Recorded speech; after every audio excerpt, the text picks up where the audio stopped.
Hello everyone, welcome to my YouTube channel GK to nuts. दोस्तों, आज से हम एक नई सीरीज स्टार्ट कर रहे हैं जिसका नाम Indian polity and constitution.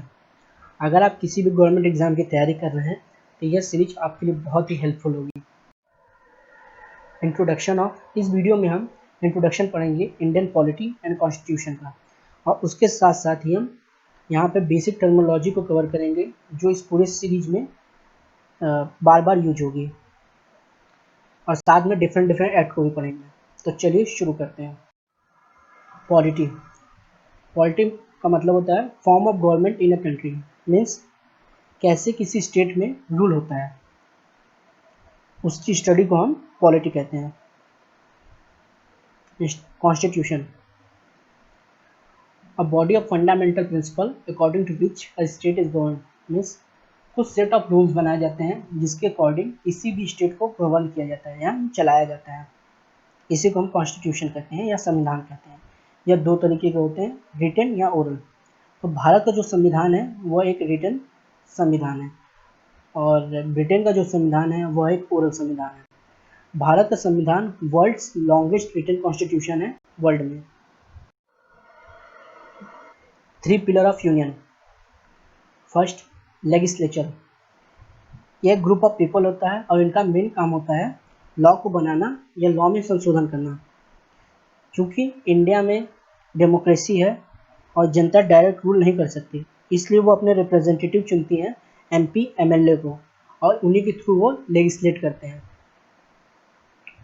Second है एग्जीक्यूटिव, पॉलिसी मेकर। हमारे जो मिनिस्टर्स होते हैं वो बेसिकली पॉलिसी मेकर होते हैं। ये डिफरेंट पॉलिसी बनाते हैं और उनका ये काम होता है उस पॉलिसी को एग्जीक्यूट कराने का भी काम उन्हीं का होता है। जुडिशरी, जो जुडिशरी का जो हमारे प्राइमरी रूल है वो हमें न्याय दिलाना है।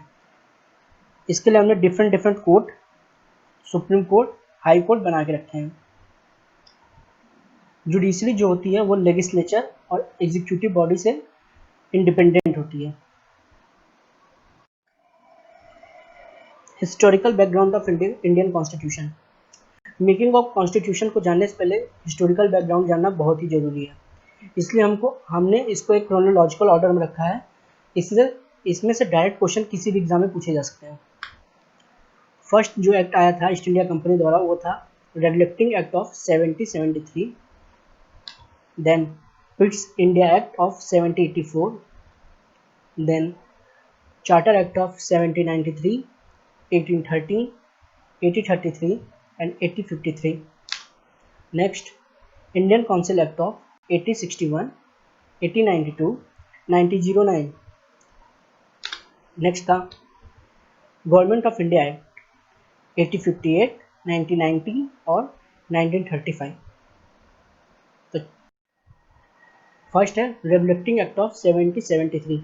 दोस्तों, यहाँ पे हम जो मोस्ट इम्पॉर्टेंट पॉइंट है उसी को कवर करेंगे। तो फर्स्ट पॉइंट है, यह ब्रिटिश पार्लियामेंट का यह पहला स्टेप था ईस्ट इंडिया कंपनी के को कंट्रोल करने के लिए इंडिया में, जिसके लिए इन्होंने गवर्नर जनरल ऑफ बंगाल बनाया, और वैरेन हेस्टिंग हमारे first governor general of Bengal थे। रेगुलेटिंग एक्ट 1773 के अंडर ही सुप्रीम कोर्ट को स्टैब्लिश किया गया फोर्ट्स विलियम कलकत्ता में। उस समय हम इसे द एपेक्स कोर्ट के नाम से जानते थे। ये दोनों ही पॉइंट मोस्ट इंपॉर्टेंट है। Next, पिट्स India act of 1784। इसमें से कोई भी क्वेश्चन नहीं, किसी गवर्नमेंट एग्जाम में नहीं पूछे जाते। इसका हम डिटेल डिस्कशन हिस्ट्री की सीरीज में करेंगे। Third, charter act of 1793। Charter act of 1793 की एक मोस्ट इंपॉर्टेंट क्वेश्चन पूछा जाता है, ट्रेड मोनोपोली इंट्रोड्यूस की गई थी। इस चार्टर एक्ट 1793 में ट्रेड मोनोपोली को इंट्रोड्यूस किया गया था। एंड चार्टर एक्ट ऑफ 1813 में ठीक 20 साल बाद इस ट्रेड मोनोपोली को टर्मिनेट कर दिया गया था। इन दोनों में से एक क्वेश्चन जरूर पूछा जाता है, या ये क्वेश्चन पूछा जाता है ट्रेड मोनोपोली को कब इंट्रोड्यूस किया गया था, या फिर ट्रेड मोनोपोली को कब टर्मिनेट किया गया था। अगर इंट्रोड्यूस करने की बात है तो चार्टर एक्ट ऑफ 1793, एंड अगर टर्मिनेट करने की बात है तो charter act of 1813। Next, charter act of 1833। इसमें ईस्ट इंडिया कंपनी के जो बिजनेस था उसे पूरी तरीके से स्टॉप कर दिया गया था। गवर्नर जनरल ऑफ बंगाल की जगह अब गवर्नर जनरल ऑफ इंडिया बनाया गया था और हमारे देश के पहले गवर्नर जनरल ऑफ इंडिया थे lord William Bentinck. Next, charter act of 1853। Charter of 1853 का एक मोस्ट इंपॉर्टेंट क्वेश्चन है। Indian civil service exam start किया गया था 1857 में। Next, government of India act 1858। इसमें जो कंपनी ईस्ट इंडिया कंपनी का रूल था उसको रिप्लेस कर दिया गया था रूल ऑफ क्राउन के द्वारा और गवर्नर जनरल ऑफ इंडिया की जगह वाइसरॉय ऑफ इंडिया बनाया गया था। लॉर्ड कैनिंग को भारत का पहला वाइसरॉय ऑफ इंडिया बनाया गया था। Next, Indian council act of 1861, Indian council act of 1892, Indian council act of 1909।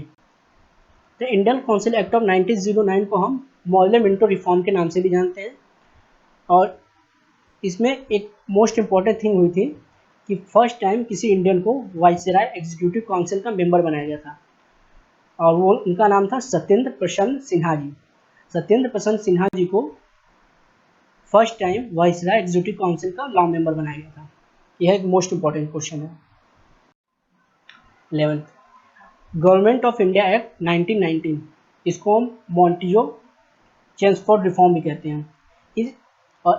इसमें डुअल गवर्नेंस को इंट्रोड्यूस किया गया था जिसको डायरकी कहते हैं और इस government of India act of 1919 में बाइकैमरलिज्म को भी इंट्रोड्यूस किया गया था। बाइकैमरल का मीन्स होता है to houses, means upper house and lower house.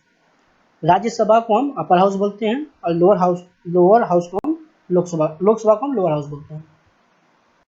Next, government of India act of 1935।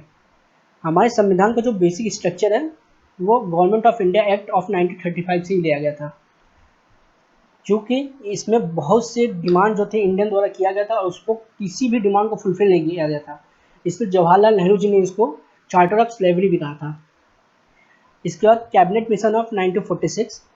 Cabinet mission of 1946 के हमारा जो कॉन्स्टिट्यूशन है वो कैबिनेट मिशन ऑफ 1946 के अंडर ही बनाया गया था। इसमें इन्होंने कहा था कि आप एक ग्रुप ऑफ पीपल को सिलेक्ट कीजिए और उसकी कॉन्स्टिट्यूएंट असेंबली बनाइए। उनका काम यह होगा कि भारत के संविधान को फ्रेम करने का काम कॉन्स्टिट्यूएंट असेंबली करेगी। इसके बाद इंडिपेंडेंस ऑफ इंडिया एक्ट आया था 1947 जिससे हमें भारत को आज़ादी मिली थी और फिर कॉन्स्टिट्यूशन ऑफ इंडिया 1950 26 जनवरी 1950 को पूरे देश में संविधान को लागू कर दिया गया था। Thank you.